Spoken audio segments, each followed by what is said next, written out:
it's me Munira and I'm very excited to be talking on today's topic. I get a lot of questions from parents and they're always asking me that Miss Munira, what is it that we can do with our children who are under 1 year of age? So let's start with a few things that you can do. The first thing, lots of hugs and kisses and cuddles. These kids you are their only and only source of interaction at the moment, so lots of hugs and kisses is going to help you raise an emotionally secure child. Always see to it that you're raising a child who's emotionally balanced before doing anything else. That is so fundamentally important.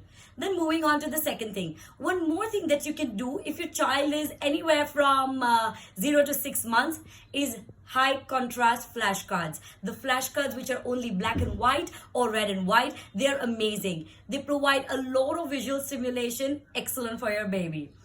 Then the third thing that you can do is reading. Guys, I want you to read all the time to your kids. And you're going to wonder that, Miss Munira, my baby's so little, just 1 week old, 3 months old, 6 months old. How much is my child going to understand?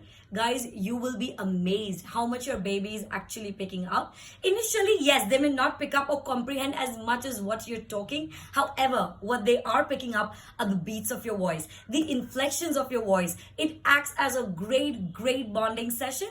And apart from that, little by little, their vocabulary is increasing. Now the fourth point, continuing with our reading topic, I want you all to constantly talk to your baby.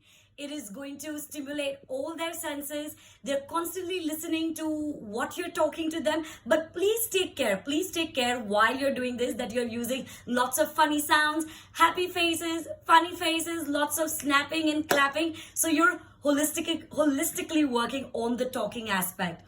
Now, the next thing you can do is experiment. Our little babies are so very curious. I want you to support their curiosity by doing tiny experiments at home. Anything and everything is an experiment, guys. From doing that first volcano experiment, or doing blooming flowers at home, or making our water xylophone, or just sitting with the flower, pulling the flower petals little by little apart and seeing what's inside. Everything is an experiment. So definitely do that. The last and the final one, I cannot stress enough, music is integral when the kids are growing up. So see to it that you're introducing in some way or the other. I'm sure you guys are doing rhymes to them. I encourage all you parents to sing to them, dance with your babies.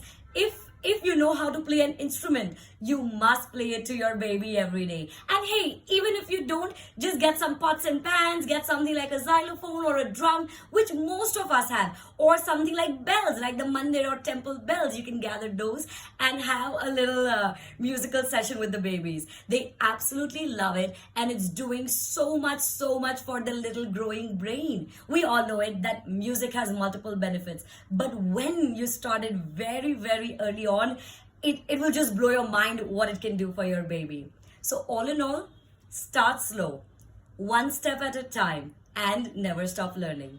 Until next time, thank you.